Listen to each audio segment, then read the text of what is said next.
Hello, hello. Hey everyone, how you doing, HH? I'm doing terrific, man. How are you? I'm great. The weather is beautiful, the sun is out, and it feels like spring is in the air. Spring is in here. Na, na, But I don't na. want to celebrate too loudly because, I don't somebody know if that might was even. magically throw snow at me or it might go down to 42 or something. I don't know. Well, yeah. I mean, yeah, the weather can convert any minute. There was a lady I was talking yesterday. I don't know if she's telling the truth or not. She was saying that the government is actually controlling the weather. I heard that story before. Yeah, Is and that, I was like, okay. is that harp or something? Is that what they're talking about? What's that? Harp, I think. Is that what They're they're referring saying because of all the paint in the air, all the different chemicals that are being sprayed. to? Well, I don't know, man. And all these Listen, conspiracy theories. there's plenty of She's like, I those. want to tell you something. She says, I shouldn't tell you this, but the government's controlling the weather. Really? Yeah, they might be listening. Okay. Dude, yeah, listen. Someone is listening. Let's be clear about that. I mean, Someone's always listening. What's that guy that says in his hotel? He didn't say listen. He says, someone's always watching in my hotel. that's And right. Well, then someone in the is right. Bellagio, when something happened, his girlfriend and something happened, and she back and she goes, Tony, you should always know that someone's always watching in your hotel. Well, um, eh, like we could talk about that. Let's just break that down. I mean, you go anywhere now. There's cameras. You and I we talked about the Dubai concept, right? But you Yeah. don't have to go there. You're in England. You're in airport. You're in facilities. For the most part, there's a camera somewhere to catch you up. Stores have them everywhere. They have them. That's just the obvious. There's always some drone flying. There's always what do you call it, a satellite watching. I mean, you can do Google Maps. I mean, they have not Google Maps, Google Earth, and you can definitely can zoom in on things. And I think there is a version that where you can actually go live. I'm almost sure Yeah, there. they restrict though the amount of uh, how accurate you can get. It's more accurate than it used to be. And something interesting is happening uh, in Paris. What happened in Paris? Well, the Olympics are coming up, right? Oh yeah, yeah, yeah. In Okay. 2024 and the Paralympics. Well, critics are contending that doors are going to open with privacy busting video surveillance technology in Europe as they now pass an important hurdle to allow this AI based video surveillance technology in France and in Europe, other parts, to keep Paris safe and to also make sure that nothing happens during the 2024 Olympics. Well, there's nothing wrong with that. I don't think there's Security. anything wrong with it. And I think what they said was very interesting is that they don't care that you and I are there having an ice cream cone or what we're doing. What they care about is why there's so many people suddenly at the water fountain or why there's 10,000 people at the door. They want to look at situations and then be able to make decision calls based on the data that the AI systems show them. Well, there's a discussion about stopping AI, right? I mean, I don't know if you've seen that. Yep, yep, yep, There's a yep. petition to kind of limit the AI business. Listen, I mean, yeah, there's a lot of talk about AI. I mean, it is scary. We've been hearing about it since the Terminator One, Skynet, all that good stuff. And I'm gonna.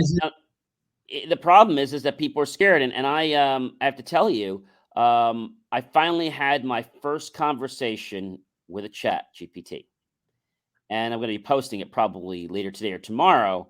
talking about ChatGPT and are they going to take over the world? And what did ChatGPT state? Well, later when I post it. But I Oh had a yeah. conversation with ChatGPT, and it was very interesting. And I even asked questions like, why are you here? Who created you? It's like, no one created us. A consortium of companies put this together. It's And aware. what's that? It's aware. It's aware, but the thing that's interesting about it is that the data, because there's ChatGPT 3 and ChatGPT 4 now. And in order to access ChatGPT, it's free right now. But they want to make sure that you're coming in from right now a verified phone, which I thought was interesting. They want to make sure before they give you access to ChatGPT that you're doing it with a live cell phone or email. I thought that was kind of interesting. Well, a lot of things, do require you to have some sort of verification, authentication. This is a little more than that, though. This isn't like, put the little doggy in the hole or pick which one has the fire hydrant. No.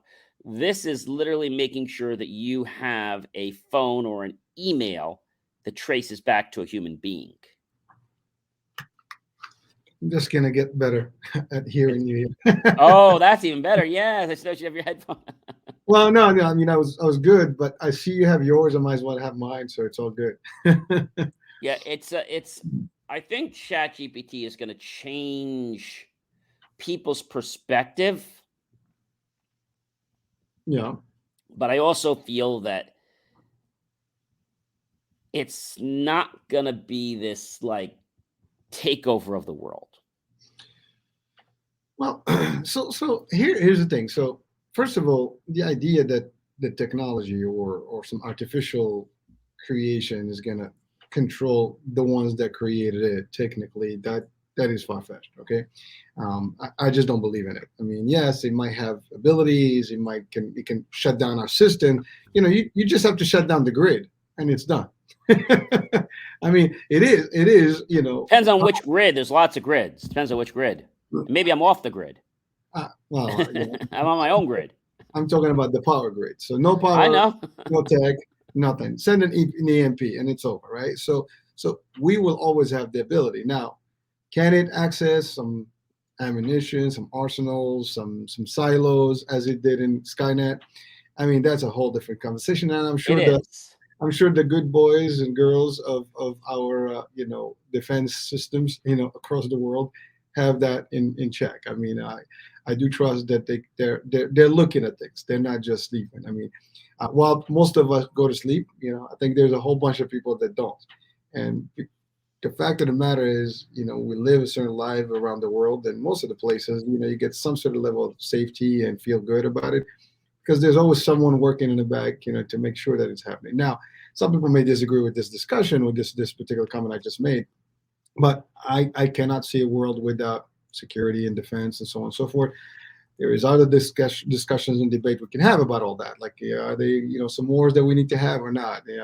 Is it legitimate? Is it justified? We can talk about that, and it gets politics. And you remember WOPR, right? Remember WOPR? WOPR. WOPR in War Games? Oh, yeah.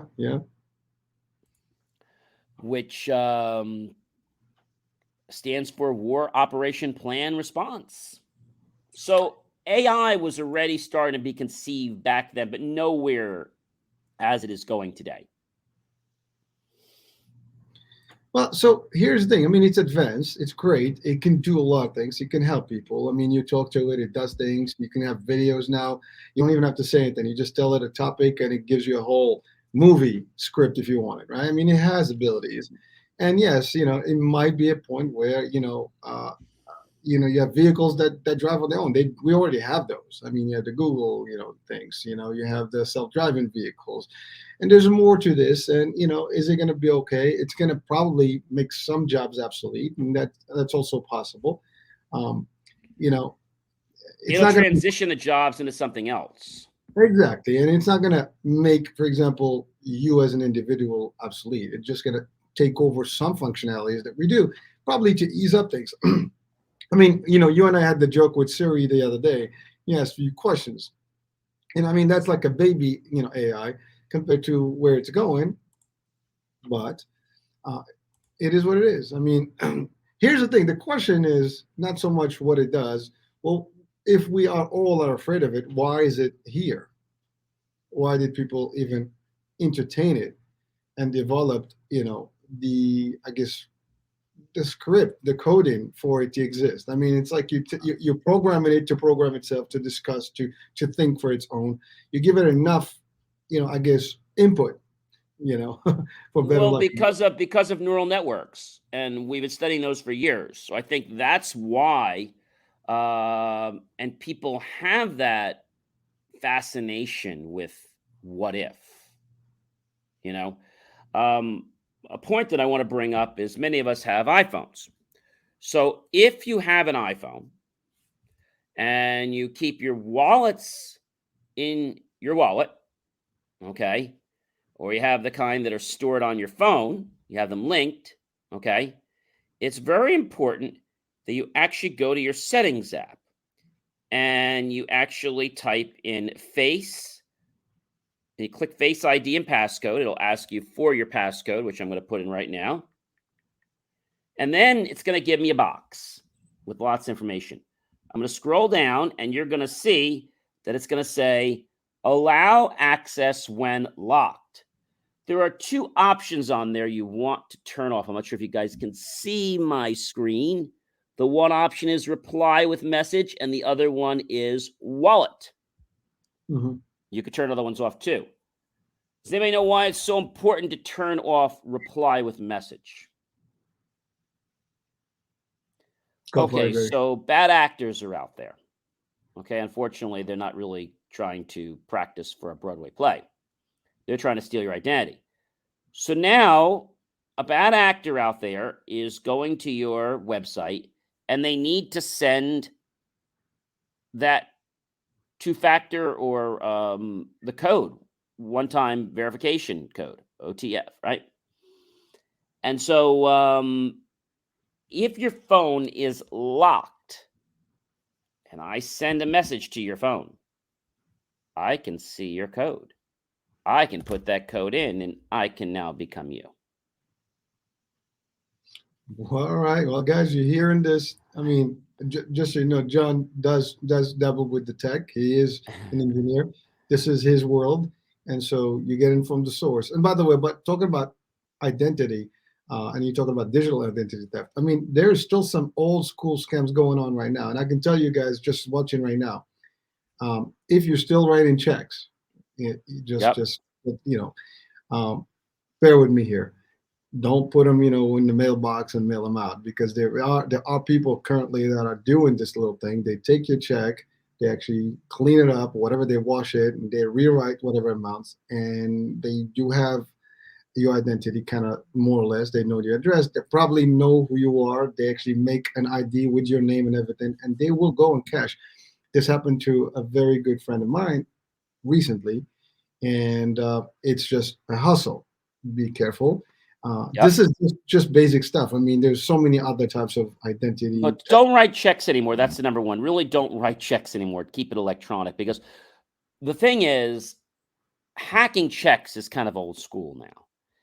And the thing is, a lot of people online, whether they're looking for a job or something, oh yeah, you can go work and do this great job and you can make hundreds of dollars a week. You just have to send some emails back and forth, some nonsense. And then they send you a check and they say, well, you just can go get the stuff we tell you to get. You need to go get a computer, get all the stuff we tell you to get, and then keep the rest of the money for yourself. And so what's very interesting about this,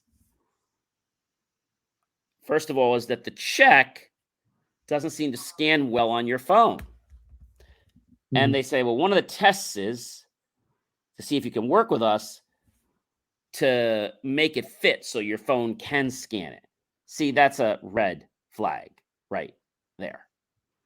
I mean, you shouldn't have to print out a check and then kind of play games with it to adjust it so my phone can scan it. I had somebody one time send me a check, and I knew what they were doing, so I wanted to expose them. I called the bank, and I said, I got this check for, I don't know, I think it was like $4,500, but I knew it was fake. I called the bank, and I said, can I have the fraud department, the people that the check was written on, that bank? And I said, yeah. So I want to let you know that someone sent me this check, and this check, um, I have a hunch is no good. I was wondering if you can validate it for me. So I give him the routing number, I give him the account number and the check number.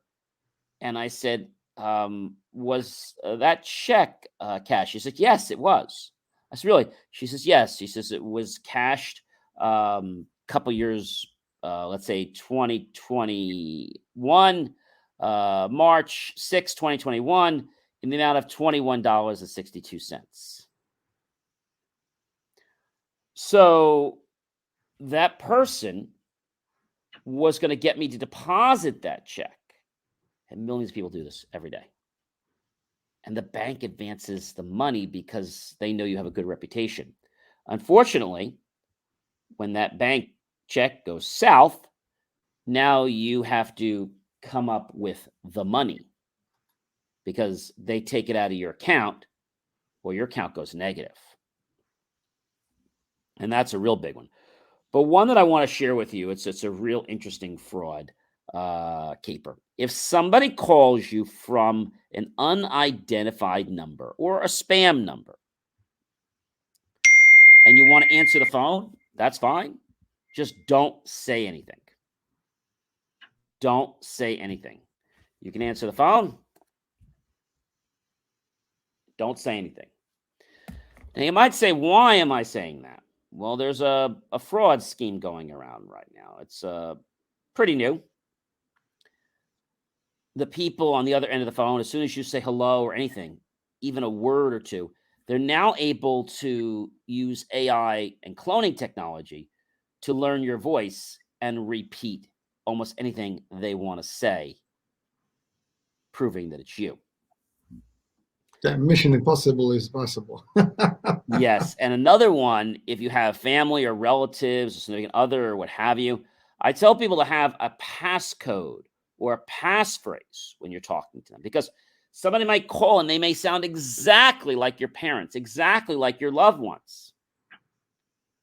Really? So you're you need money? Oh, I do. Okay. What color is the black fox that jumped over the wall? What? What color is the black fox that jumped over the wall? Oh, black. No. Goodbye. So when you do something like that, they can't fake it. And the fact that voice prints are being used from lots of different banks, I think that something else should be instigated with that. So there's a two-factor, not just your voice. Because a lot of times say, well, can I use the voice print? No, don't use it.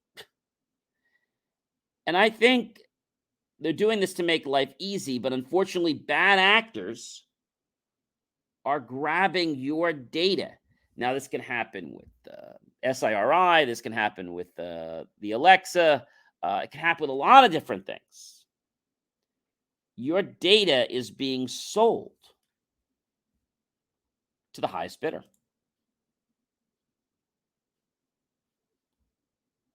The highest bidder. Scary business. That could be a big problem, right? A very big problem. And most people, HH, are not aware of this because they don't think it is possible. So when you get a phone call, you stay on it, don't say a word, they don't say anything, just hang up. 9 out of 10 people are trying to clone your voice. And if they're successful, they might try to open up a bank account in your name, but they may just try to prove that they're you. That's pretty scary.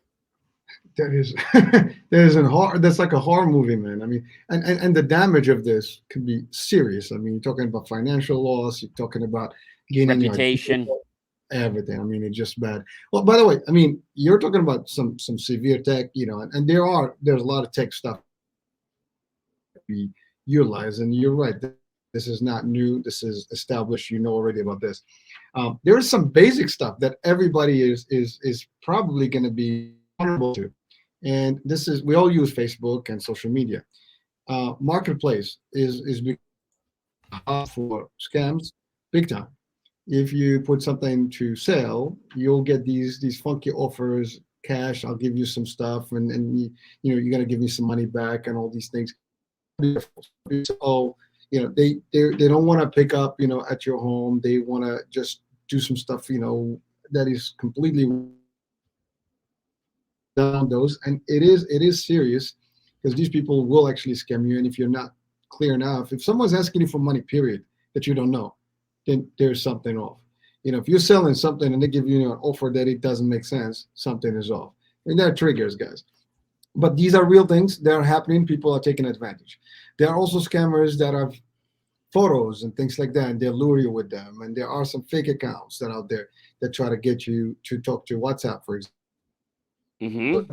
All encrypted. So they have them, from financial, from all different. And there are people that you look at their profile, you will see, because you'll see like a trend in the profile. You'll see that the profile is not old enough. You'll see certain things, and then you should know that is not a legitimate person. If they're not interactive with other people, they have friends that are yours. So basically, it's very easy. You can friend. Watch people. out. No, well, here's the thing. It's very simple. You can friends of friends, right? And then when I go look for you and I see that we have a mutual friend, that's usually how it goes. And I'll go, okay, this is cool. I'll select this friend, and now you have a problem. And then they'll start like, how's your day? How's your business? How things going with you? I've seen it in either a financial aspect or an erotic aspect, or one of those. They do have some individuals that are just around. It's like it's like the web, and they're just waiting as a spider to just grab you when you fall in there. So be careful. So again, I'll tell you two things about that. One, with being online and doing all the types of things, there was, we were selling something on eBay, and we said all over the listing, local pickup only, in big uppercase letters, local pickup only. So it got quite a few watchers, and this one guy bids on it. Mm-hmm. And it just says somewhere in the U.S. It doesn't give his location. So a few days before the auction ends, he says, it looks like I'm going to win. Right. It's local pickup only, right? Yeah, about that. I'm located in Arkansas. Okay, well, why would you bid on something when it says local pickup? Well, no, but you can't expect me to drive from Arkansas. No, I can't, but you should never bid on the item. So he says, we'll pay for a good box and we'll pay for good shipping. And I said, okay, fine. We'll give you the FedEx or UPS number so you can ship it. Okay, great, fine. So I said, I'm going to do some due diligence on the price. I said, we're not going to really mark it up, but we're going to charge what it costs us to package it with the boxes. And then we'll just use your bill of lading. So first of all, I was shipping. It was like this printer, which was like about 125 pounds. So he tries to tell me that the box is only $5, not a double wall box, or $5 with packing. And he says, and don't put peanuts in the box. Make sure you pack it well. So I said to him, packing, time, and supplies will be $150 plus the air lading bill. He goes, not only is that unreasonable, that's a crime what you're charging. Mm-hmm. I said, well, what do you think it should cost? About $22. I said, you know what, sir? Goodbye. Because the other thing I knew was going to happen is he was going to give me his number, okay? But then when he gives me his number, he'll then go to the place and put a complaint in saying that the number was used in fraud. I don't know why these people get involved with this. And the funny thing is, this person bought from us 3 other times, reputably. But when it said local pickup only, why would you even bid? Well, this is more of, well, actually, it's not a business. I mean, in your case, it's a business, but it could be for any item. We were just selling some items, refrigerator, different things we were selling. And he's like, oh, I want that. Well, you can't have that unless you're in New Jersey. He says, well, he says, there's no way I can drive from Arkansas. Right. Well, it's not for you. I'm like, what do you not understand about the word local pickup? Do I need to put it in Spanish or other languages? Local pickup means you must be within driving distance of our office. No, but I want it.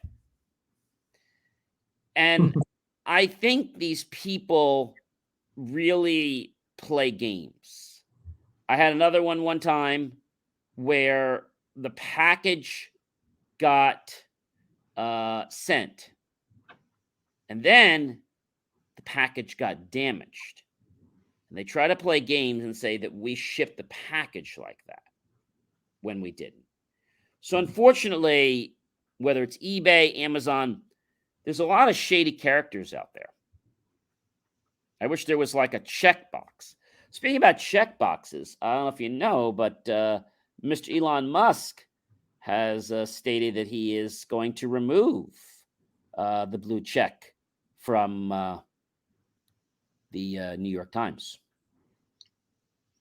Well, I don't know if he's going to remove it. I thought he's going to charge for it. I mean, they're charging. He's going to remove it, and they said they're not paying for it. So you have to pay for it every month. But they're the New York Times. And they did say some entities they would pay for it, but that's just kind of wrong. The New York Times? I mean, is that really a company you want to piss off? I don't think so. He doesn't care. Does he really care?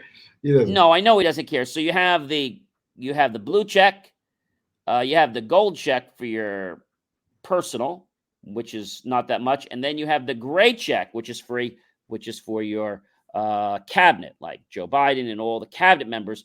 They get a free gray check. Interesting. Well, the blue check now is across the board. I mean, you have it on Meta, Facebook, Instagram. They have their own version of it. You pay for it now, so it's. But does that really mean anything? Well, according to them, it's that you're verified, that it's a legit account. It's not a phony account because they check ID.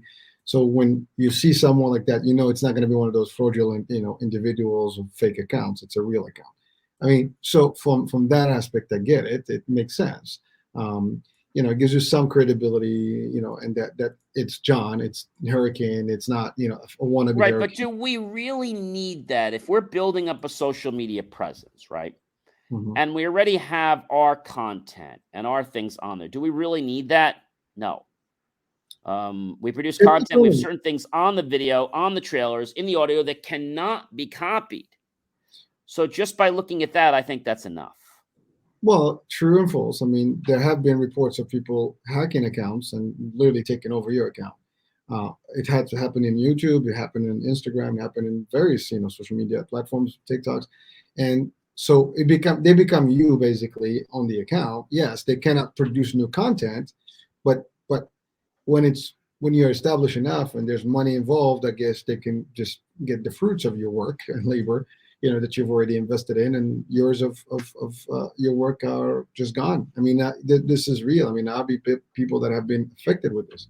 So I think the idea of verifying the identity, just like when you identify, with your ID anywhere else, is a safety thing. Now, the problem is it's becoming more like an elite thing. Who has it, who doesn't? Now it's whoever can afford it versus who can't. It's $1,000 a month to get for what? A business. For a $50 registration fee. In where? Twitter. Oh wow, I didn't know that. Damn. Okay. I guess businesses would not want to pay. Now, here's the thing.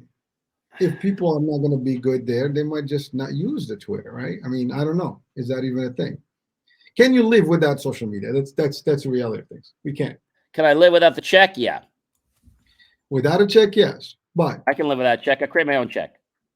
So if you want to go for the gold, it's mhm, $1,000 monthly for a verified check mark, plus an additional $50 monthly for each affiliate sub account that you link under. That could add up.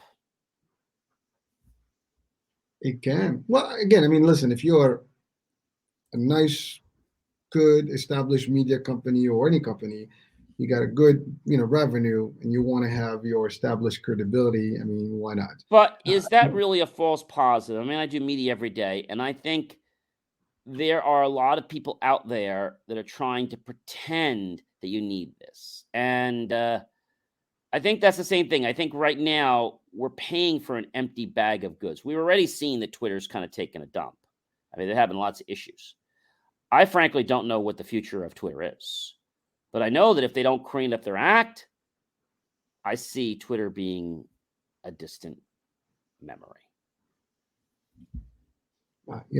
maybe we can have Elon join us on a call, and we can ask him the question like, hey, what's up? What's the future of He's not going to come. He's probably not going to want to share that topic. Right now, he's trying to figure out the code. He's trying to share things. I'm not really sure what he's trying to do right now. I think he's just trying to keep his head above water with Twitter because people want him out. I think that's the problem. I think we're going to see some major things happening probably at the end of the year. But I have not seen enough to make me believe that this company is going to go somewhere. Putting content on Twitter does not have a very good resilience, unfortunately. The people on there are different than the way they used to be. Well, again, I mean, remember, the whole concept of tweeting is really just a little kind of glimpse, right? You just put links and a few things. You're limited to what you put. It's just kind of like it keeps you going. I mean, notorious Trump was doing a good job with that. I mean, the first commander in chief that used to tweet around the world, and that was funny, right? But that's really what it is. I mean, it's different. I mean, it's not YouTube. It's not the other platforms where you can have like some real creator business and people can go there and watch and enjoy the content. It's more of sharing, quick and instant. I mean, Snapchat is almost doing the same thing, and it's getting more popularity among the younger folks, right? My kids, I mean, they snap like every single heartbeat. Like, I don't know if my daughter sneezes, I mean, she's already like snapping the sneeze. I mean, And then you got Snapchat too, which I don't touch. But what about Mr. Xiao Zichu? Oh, you're talking about the good congressional encounter? Yeah, I mean, my whole thing here with the good old TikTok and TikTok USA, he was on that stand, and okay, if you're innocent, great, say you're innocent, but he was just trying too hard, HH. Like, he was already guilty before he opened his mouth. Like, you could just see him working so hard to convince people instead of being genuine. But hold on. I mean, listen, the congressional committees are designed to make you sweat. I mean, oh, sure they are. They're all designed. But the thing of it matter is that when they ask the question, if they just answered the question and not been so emphatic, if they say, well, gee, is it this? Just say yes, just say no. That's it. Okay. They're trained to recognize people that basically pop under that pressure. And you don't pop under that pressure unless you're doing something wrong. And so they asked the question about the data. 150 million US people come on TikTok a month. 150 million. It's close to the half population here. So, yep. And Mr. Xiao Zichu, when they asked the question about, the data and, the Chinese government, they could request the data at any time. They could. They haven't, but they could. He said, well, we firewalled, and they can't get it. And that's not enough. Like, because they're under this auspice, they said to the China, ask for it. He says, no. But frankly, I don't believe them. I don't think we're going to see anything major until something happens, unfortunately. I think when TikTok steps on somebody's toes the first time wrong, they're out. We already know that the government won't allow it on any federal device. Mhm. So they already have lost some respect for the app. Well, all right. So let's talk about that. Right, TikTok, a social platform. I know we want our protection. I know we all want our secrets to be ours. I'm not talking about the national secrets. I'm talking about just individual stuff. But here's the thing: it's a platform that it became the hub. I mean, everybody is on TikTok. I think everybody. I don't know. I am, and everybody, different topics, different groups, different crazy. I think one of the challenges things that I see in TikTok is more about the challenges, literally, that actually are causing that and hurt and so on and so forth, and those are wrong. But it's like any other platform. I mean, like a TV or anything. I mean, there's plenty of bad stuff available on anything, whether it's in the movies, whether it's in documentaries. You have stuff, good, bad, otherwise. You want politics, you got politics. You have sports, you got this, you got that, you got anything. Nudity, you have nudity. I mean, you can watch, pay-per-view business and pay for all that. You can have, Right. some private, channels out there and watch whatever you want. Similarly, these are content creators all over the world, and it's just a platform. The main challenge is there government involved in it or not? But that question remains across everything. I mean, we know what we know. We don't know everything. And you're right. I mean, what's funny about it is that in those settings where you're in front of all these powerful, prosecutors, if you want to call them, because I think that's what they were doing. You have to be able to answer some questions, but you're not going to answer the questions, and they until you're going to crumble, until you actually show that you don't have the answers, and that's what they really want. I mean, obviously, the idea is that if you really are 100% innocent, as you said, or you have nothing to worry about, you're going to say it for what it's worth, and that's it. That doesn't mean that he was not, or he is. All it means is that we hear what he had to offer as an answer. We know what the questions. Now, I have to say, some of the questions were not, or maybe they didn't understand the concept. I mean, when you ask about like, for example, the thing about your scan, your eyes, and do you scan the identity? I mean, you said there's only one area where you do have those apps or whatever, those filters that you need to have that. I mean, but then let's talk about that. What does that mean? I mean, frankly, I was trying to debate with my mind, like, what would that do if you scan my eyes? What would that do? Because we have retinal scans everywhere.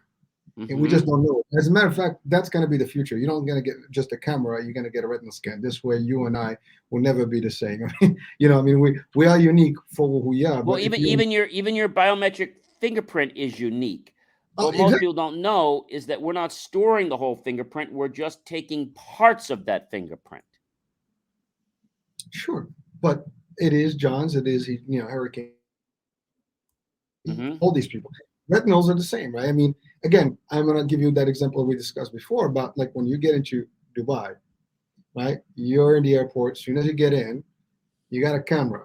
It's not a regular camera as you have in JFK. It is literally a retinal scan camera. So it has the actual visual, and it has two retinal scanners, and you get zapped, basically.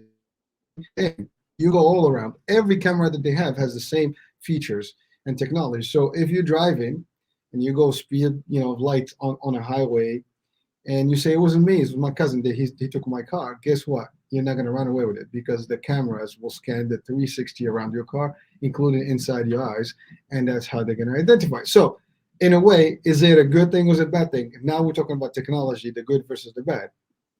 Is it going to identify who you are and you can't lie, you cannot hurt somebody? Definitely. Is it too much? Maybe Big Brother watching, all this stuff. To what extent? That's the question. Here, the question of TikTok is that because it is a foreigner, kind of entity, and it is absorbing enough data or information from the American people, actually the world. I mean, there are millions of people, 150 million is nothing compared to the whole universe of TikTok's users. So that's the other thing. Now, I have to be, it's funny because when I saw the dude actually presenting and being drilled, I felt fun, because what would you want to be the CEO of such platform? That was my question. It's like you choose to be in this seat. I mean, this happened to Facebook. It happened to a lot of people when you show up and you have to answer to some stuff, data breaches, identity, so on and so forth. Are you sharing the information? Blah blah blah blah blah. Mm-hmm. You know, but again, some people can question like, well, is it that I do as a government are doing it? I mean, that's a question that is fair, right? You know, the reason we refer to Big Brother because the government is always watching you, you're listening, and we talked about this. Everybody's listening. I mean, we're talking right now. Listen. The NSA. Obviously, we've heard about that, and we've seen it in movies, and Mm-hmm. other agencies that do the same. Yeah, there are code words. There's so on and so forth. Whether we know the details about it or not, but we have an idea that it exists. The activities without having to stress about it. If you stress about it, you're not going to live happy. I mean, the only way to hide literally from the world is, to your point, is no digital print, no currency used other than cash or trade. You have to live off the Mm-hmm. grid. And I'm talking about real grid, like somewhere in the boondocks, in the Yep. middle Yep. of the Yep. forest or underground. But that's the only way to hide. And even that is probably far-fetched. I'm not sure if you can hide somewhere unless you're really covered a lot. Or Because those people that go off the grid, they have their own solar, they build their house somewhere in Jabib, and they even get their food delivered by some very secret method. or they can just make their own food, right? Or they You make can their hide. own food, or they have their own farm or what have you. And But John, let's be realistic. There's 8 billion people on the planet, and it's just growing by the minute or the yep, second, I would yep. say. And maybe 0.0001% is doing exactly that. So the 99.999% is subjected to the world's economy, to the world's systems. Well, the biggest Mm-hmm. discussion that beyond TikTok has been this whole thing about digital currency, about governments now trading other currencies other than the dollar. Right now, this is not our real expertise, but it just wife and oh my God, what happens if everything gets digitized or credits? In essence, I mean, to me, a currency, no matter what it is. I mean, right now you don't have real money. You have an account that has zeros and digits in them, right? You wipe those numbers, you add 1 0 by mistake, and you're a millionaire. You take 1 0 and you lose your money, right? So it's digital, but where's the actual money? Where's the actual fund? We've seen the banks actually going, again, belly down, whatever, belly flat, whatever the expression goes, and we've this is not new. We've had that experience in 2008, right? And it's not going to be the end, and it's not going to end there. Now we're talking about digital currency. Well, if you are working right now and making, let's say, $1,000 a month, I mean, yeah, this is just a number. I mean, you can't survive on 1,000, but maybe some countries, yeah, that's the income. But in the States, that's almost nothing. However, let's say that's your monthly income. It's $1,000. You have like right now we do taps, right? You have your wallet, your Apple Pay, whatever. You just go, you scan your digits, and that's it. It's all digital. You don't give cash. You just scan on the scanner, and now there's an amount that's deducted. So you have $1,000 income in cash in a bank that shows the digits that a card gives access to, or you have 1,000 credits, which will be like a credit. I mean, in Star Wars, they use the Imperial credits, as Mm-hmm. so it's the same concept. It's an exchange measure that you actually use to trade off, goods and services and whatever. So that's all there is. But the fact of the matter is, digitized or not digitized, is there value in the money in the first place? It's just a number that is being assigned. Some people have more than others, and that's your work, how much you trade, how much you do. But at the end of the day, that should not change. If you are making $10,000, $100,000, $1,000,000, it will be $100,000 or 100,000 digital, XY dollars, whatever that currency is going to be, and that's all there is. Now, again, I am just talking off my brains here, with my own view of how I see it. It's if over the centuries we had gold, we had other commodities that people changed, and gold is always the main commodity to change. I mean, that's always an exchangeable, piece of item. I mean, we see in disaster movies that people go to exchange things that are beneficial. You can exchange anything from a syringe to a pair of glasses to a pen to something. In doomsday, movies, you see that, like, where everything is chaotic and there is nothing. People trade things. Whatever is good for me. If you saw the movie Book of Eli, right? Again, these are movies. They're just fiction. But believe me, they're as close to reality as you think if shit happens for real. You know, I've seen in real life when you have a storm, we have some crazy stuff. People recently, Pennsylvania water, they have a problem. People are fighting over water. Now, if Hmm. imagine all your commodity, all your life the way you know it is no longer the same. If you're in a war area or whatever the case may be, you're gonna trade. You're gonna try to do whatever it takes to actually survive. So, you know, dollars and money is not gonna mean anything for you anymore. What's going to Hmm. mean is what do you have that has a value for somebody else to trade with, and that's how you're going to start getting your life, to survive. Now, again, that's doomsday scenario, but in reality, we have a cash currency, we have a coin currency or digital currency. I mean, Bitcoin is a digital currency, right? I mean, technically, it's just not centralized. This is, more of a centralized, digitized. You can determine what you can buy and not. By the way, this concept exists today. For example, in my world, in the insurance space, we have what we call the over the counter. Not prescription drugs, but like things you can buy over the counter in the pharmacy, right? So in the Medicare space, we have allocations of dollars on a month-to-month basis to certain individuals who qualify for these programs. And let's say you get $100 over the counter. And what it means, there is a list, or we refer to as FSA list. It's a federal, list that's approved. And Hmm. you go in. You cannot buy drugs. I'm talking like regular medicinal drugs. You cannot buy alcohol. You cannot buy stuff with it. But you can buy ointments. You can buy vitamins. You can buy stuff that you can buy literally off the shelf, right? And that's the amount of money you get. So there is a limitation, and the system knows that if you pick an item that is not on that list, you're not going to be able to purchase it. Now, that's the logic. What does that mean to us? Well, now someone can. This is what the debate is right now that's going on social media. Is that, well, if cannot buy what you want when you want it, how you want it, that's a problem because now somebody's dictating what you can buy and how much of it you can buy. So now again, we can go. That's like almost the communism business, right? So it changes the dynamics worldwide. And now it doesn't help that we have all these China and and other countries now are trading their own currencies, or they actually bypassing the dollar. This is all going to Hmm. affect everybody. How we do things in the future, folks, know for a fact that you have to be. See, this is the thing. We are afraid of change of things, but what we don't realize that whether we like it or not, unless there is a change in the world, the systems are going to continue the way they are. We can fight, we can argue, we can do all kind of stuff, but things are going to happen, and so you have to be kind of ahead of the game, anticipate the moves, and at least that's how I look at it. And then some things you can't change. That's the other thing.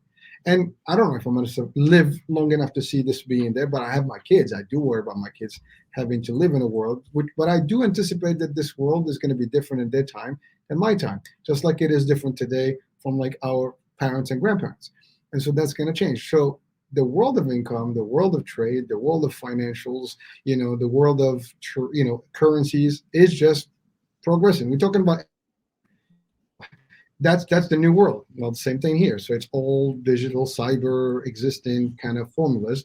Are they good for us or bad for us? That's the jury's still out. There's good practices and I guess good association to it, and there's bad to it, like everything else. I mean, dollars today, are they really?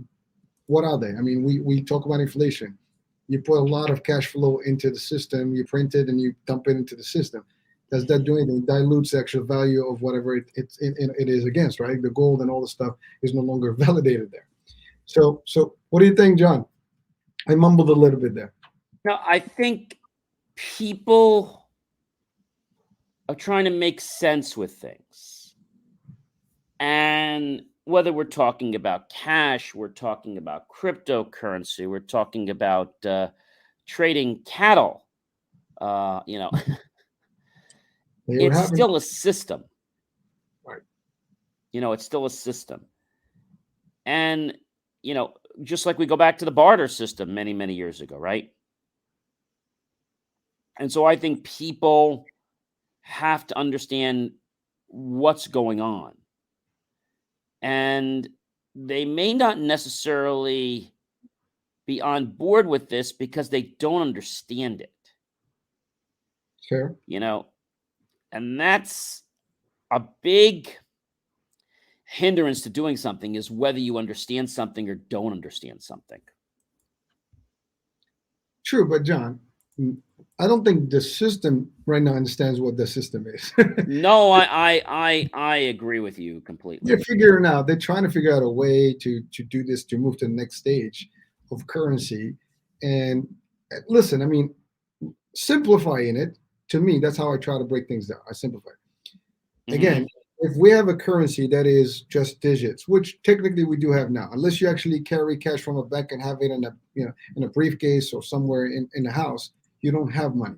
You have an account with some numbers on it, and those numbers fluctuate based on how much you actually input into them. Similarly, my check is deposited virtually from a bank to a bank to a bank right now. Your employer is sending an ACH, what do you call this, a wire transfer to the bank. The bank is getting, let's say, $10,000. 10,000 put into my account. That's available when I go to the store. I spend $100. It's $100 off. It is Right. There was no cash here traded at this point. Everything that I just really described has been transitioned as a digitized currency. The only difference is we do still see that I can cash it. I can turn it into valuable or some papers. Again, papers, many people will tell you that's just paper that we can print. And that's why there's counterfeit business and stuff like that, which creates a lot of problems, right? That's why, for example, the Secret Service oversees the counterfeit industry and all this stuff.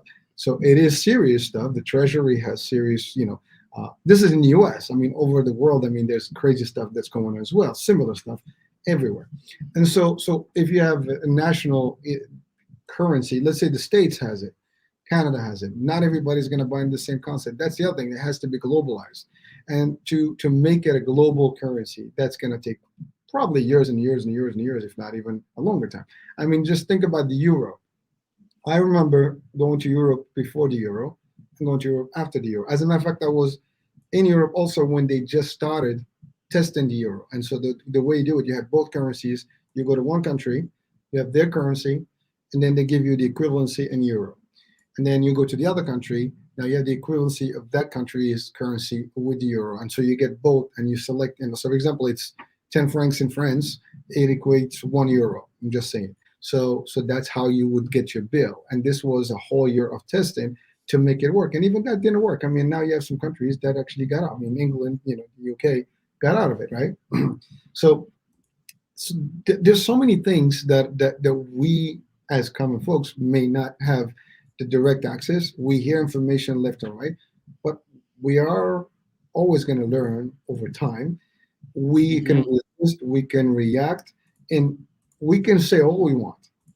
As long as you're not in control of what's happening behind the scene, that's going to be a challenge. And there's always going to be people behind the scene doing what they're doing to change things and make things. And there's going to be legislation that's going to pass, and we cannot, challenge that legislation. We could, I guess, but to what extent? I mean, we've challenged a lot of things, and it turns out to always be like a law is becoming a law, and then that's it. And you have to accept it. And yeah, do I agree with that concept personally? Not necessarily, but that's the reality of where we live. Now, the other measure would be like you'll be not working in a system, or you'll be off the system, and that's probably not a cool thing to have either. So the question is, where do you want to sit? Now 8 billion is 8 billion. I mean, we just passed vaccine. Right. There was different messaging in there in about a year and a half between the time that the pandemic began to the time. Now we even have discussions about whether it was this or the other. Was it in a bio engineered concept, or was it natural? All these things are happening, and how many of us had a say in the matter? Not many. Exactly. Same people behind are the ones who are going to do what they got to do, and we can fight. It's good content. We're creating content right now. We have a debate. There's people are watching, and they're going to probably criticize the discussion, but we can do all that. We can get buzz, and we can get some extra vital stuff or no zero. We can get criticized. This is just us having a chill time.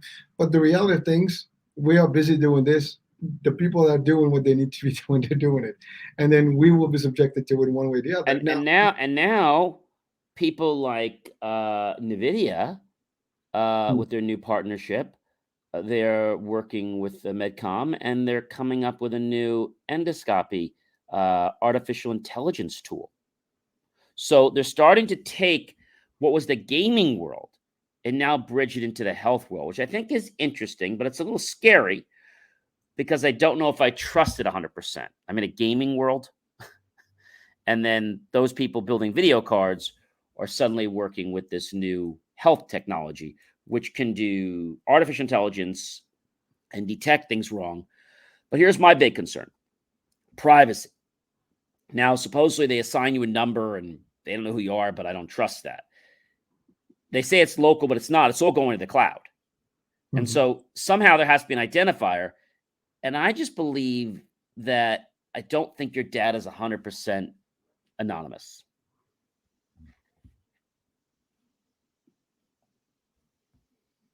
That's a concern. It is a concern. But You know, what can we do about it? um, I see that's the $1 trillion question. That's the infinite question that we can do. We can talk about it. We can debate about it. We can try to make input. But it is a tough pickle, right? Listen, we have this when Meta came out with the concept of Meta, right? And I'm not talking about the change of the name. I'm talking about Meta as in the 3-dimensional whatever those fake the virtual realities, if you want to call them, right? Which is not new. I mean, VR has existed for a couple of decades already, a few decades. And so the idea now is that we can reside in this virtual concept where you and I right now, instead of going on this stream, we can literally have our guests in a stream with us where they can see us sit in the same table. That's kind of like what it is. We all kind of chime in and we show up in the same, virtual room. And so now imagine that. Obviously you can't eat virtual. You're gonna have to get some sustenance, in physical. So now, but you don't have to leave your room. You can just visor up, now you get your senses and everything. You get to interact with people. I don't have to go anywhere. Now the currency is digitized, so this is the future. I want to order a pizza. All right, fire a couple of credits. That's it. We're having a party. For everybody. I'm buying. So you get some slices on your side. I get some slices. You get delivery from your side and delivery from my side. But we're doing this all in. Will I go out now? I want to go to the gym. Maybe I don't have to go to the gym. I just have to again visor up. And now I'm actually working out with a gym instructor in front of me. So that's what that reality looks like. And is that a real good thing for us? That's a big question. Now, for someone who loves outdoors, that world is not going to be a good place. For someone who's literally in the gaming world, as you said today, like our new generation, they would be just in the zone. I mean, when the pandemic hit, those people didn't feel the difference. They order everything, Amazon, delivery, DoorDash, this, the other, everything comes to your doorstep. Yeah. How many people have loved their stuff? Now, what is the impact on our health? What is the impact on our mental health? What is the impact on relationships? Our business. We can do business. I mean, we've discovered that you can work remotely. Wow. So it did work. To a degree, companies did survive through the pandemic, and schools did survive through the pandemic. They were able to provide some sort of education, not the best. So all the stuff we adjusted, but with, let's say, the Meta, with a virtual world, if you want to call it this way, that's where this is going. It's virtual, digitized cyber. The reality of how it's intended, it's almost going to be veered off. Now, we're still talking in the US and maybe Western world. This is not going to touch some parts of the world because the technology is too expensive for now. But they'll be a few decades behind, and eventually everybody will have to catch on. The question is, we have wars, we have pandemics, we have disasters, we have this, we have that, we have economics, that are, sometimes at a risk, just like now. So we don't know where this is going, but we do know that there is a change coming in the air. We do know that it's happening.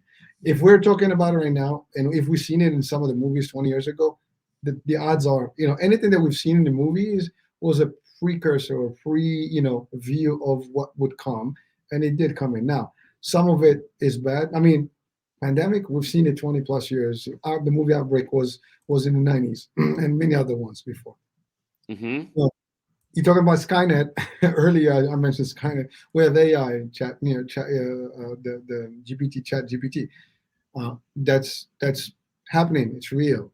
We're talking about stuff that is not, that right now we're talking about holograms, for example. I've seen that in Star Wars in the 70s, right? Where Yoda and all those Jedi's are meeting virtually, through a hologram. It sounds funny, but do we have that today? We have that technology. I mean, you can watch a concert of Michael Jackson and Whitney Houston right now, with past their demise, and they're not here with us in the world, but they do have those things. So technology is shifting. It is good. The question is, and we can have a whole show just to get some real experts. What does that mean? What's the impact on technology? The good, the bad, and the ugly. And we're gonna find there's good and there's bad. You mentioned something about AI used in medicine or research. It's happening. I mean, augmented reality is a good thing. I mean, you can use it for teaching, for stuff. They even have menus now with augmented reality. I don't know if you've seen that. There's a restaurant we actually have a menu, and then it holograms, what that food's gonna look like. So you get a burger, and it just kind of shows you the burger texture, the whole nine, in a holographic, way. Pretty. I think people jump to conclusions because of what they first see in front of them. And what they see, I always said this before, it's not reality. It's a perception of what the world can be, but doesn't necessarily have to be that.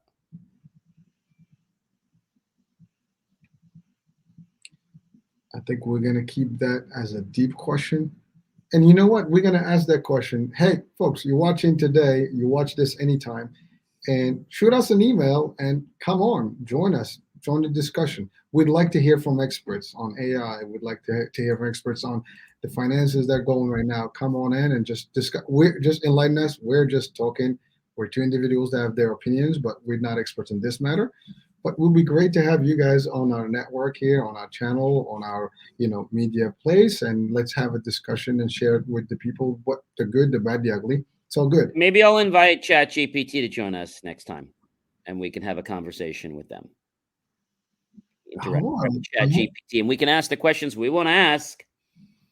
That's it. Hold that thought. So you come back from vacation, and we're gonna have that. So the guest next time will be ChatGPT. Hello. but again, it sounds funny, but it's as real as it sounds right now. We are literally inviting AI, and AI is going to interact with us. I don't know what that looks like, what it's going to look like. The only way to find out is to do it. But also, we do want to have some not artificial, some real intelligence, a human intelligence. So basically, what's going to happen is, when we're doing this, is there'll be a present. And I'll basically be presenting the screen while I'm actually interacting with the chat bot. And you'll be able to see it respond in real time. Oh, love it. Well, again, you have these bots all over the place now. When you actually try to chat with someone, hello, welcome to this. What can I help you? But these are Those are different. Those are bots that are pre-programmed with a set range of questions and answers. This is taking it to an entirely new level and accessing questions based on a database. And then the database can actually learn. You remind me of that Short Circuit movie, Input. Short Circuit, yes. Number five is alive. Yeah, input. Number five is alive. No disconnect. Number 5 alive. But again, talking about seeing some stuff, in a few decades back that was just fun and sci-fi, and now we're talking about it's here. So guys, I mean, again, this is Double Impact. It's here in the sense, I don't want you to think that it's running the world. It's here, and it can make logical determinations based on data. I want you to understand that an AI or a chatbot is never going to make decisions based on feelings. It's going to make decisions based on statistical data. That's things we can see, things we can hear, touch, taste, and smell. And we can assign numbers to those to give us different types of values. And then based on those values, we can make decisions. Where does the time go, HH? Yeah, we were just bullshitting, and I guess the time flew. Yeah, listen, guys, we have a lot of different shows. We are purposely choose this particular format to this show. If you watch John's other shows, they're structured differently. If you see my other shows, they're structured differently. This one is just a casual discussion about day-to-day stuff, and we throw in some stuff. It's some of it is just a question mark thing. Some of it is just opinionated. As always, by the way, everybody has got an opinion about something, and anybody that's talking about something, they're just giving their opinion with some facts, maybe, and or plenty of facts for that matter. But it's still subject to debate and discussion, and so that's where we are, and that's really the hour for us. But you know what? We'll come up with some nice stuff every now and then, and you know what? For what it's worth, it's there. It's documented. We question, we ask, we talk, and in the meantime, ladies and gentlemen, if you're wondering, ice cubes are very interesting, and you definitely want to check out my latest article at Believe Me Achieve, which talks about how and where did ice cubes come from. I saw that. The evolution of the ice. The evolution of the ice, yes, and it has really given us, hopefully, an appreciation for how ice is made. Because many years ago, not too long ago, we were pouring water in trays and trying not to spill it as we brought it into the freezer. So since we're doing the shout outs, tomorrow you're live on the radio, so people can listen to you live on. Yeah, I'm live, WTBQ. You can get information by going to believemeachieve.com. I'm live at 10:05 a.m. tomorrow to 11. So you definitely want to check that out, and definitely check out the IFYL podcast. We're almost into 570 episodes. All right. And another new news is JMOR Tech Talk will be going into not only the video that we do, it'll be also adding a new channel, which will be its podcast channel. And in May, we'll be starting to broadcast JMOR Tech Talk around different parts of the world. Awesome. One announcement from me, tonight, 9 p.m. Eastern Standard Time, or 6 p.m. Pacific, Chatters That Matter. We're talking health, but with a twist. Celebrating 50 years anniversary of hip hop with some old school rappers, a top oral surgeon joining us as well in the discussion. So it's going to be fun. It's a 2-hour show. It's going to be a long one, but it's going to ride a little bit. We have also a new star, rising rapper that's going to join us and talk about and again, it's hip hop and health combined in one topic. So it's going to be an interesting show. So join the discussion with Dr. Cheryl Bryant Bruce, myself, and our guest tonight. So again, you have some of the stuff going on my side. You have some stuff going on John's side. Plenty of stuff to look for. You won't get bored here, guys. There's lots of stuff. And with the great guests that he's got coming up, I leave you with one thought. Your health is your mouth. So what I mean by that is floss, brush, rinse, take care of your teeth, because when you do, the rest of your body will too. And by the way, in today's show, we're talking about how that bad breath, bad health in the mouth can affect the heart and everything else. So how about that? I even know that. Yes. So again, we have one of the best, dentist, oral surgeons around the world, actually, that's joining the discussion. We have BZB, we have Kwame, these are producers. We have Rick Aaron, producer. We have Side of the City. So again, a lot of guests. Stay tuned. And check out those. It'll be on all the channels: LinkedIn, YouTube, Twitch, Twitter, Instagram, and EMB, Mixcloud. You name it's going to be there, as well as Facebook. So go check it out. Podcast. Have fun.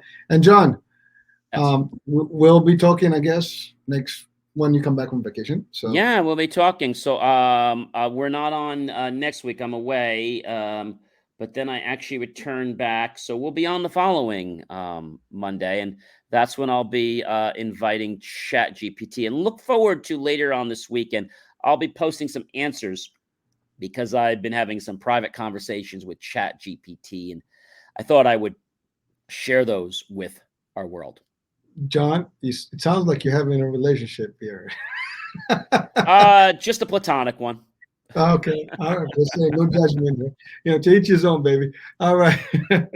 We're wrapping this up, right? So have yourself a great rest of your week. Happy holidays, happy Passover, happy Easter, whatever you celebrate. And we'll see you back on Double Impact next week. In case you're wondering what that is, not the 10th. It'll actually be the 17th. So don't cry if you miss us, because you can always watch the replays on our show all the time. If you miss some of those great nuggets, come on back and watch them, because that might be the time. That's the charm that inspires you to change your life. What are you waiting for, everyone? that's it, baby. Bye, everyone. Good night, everyone.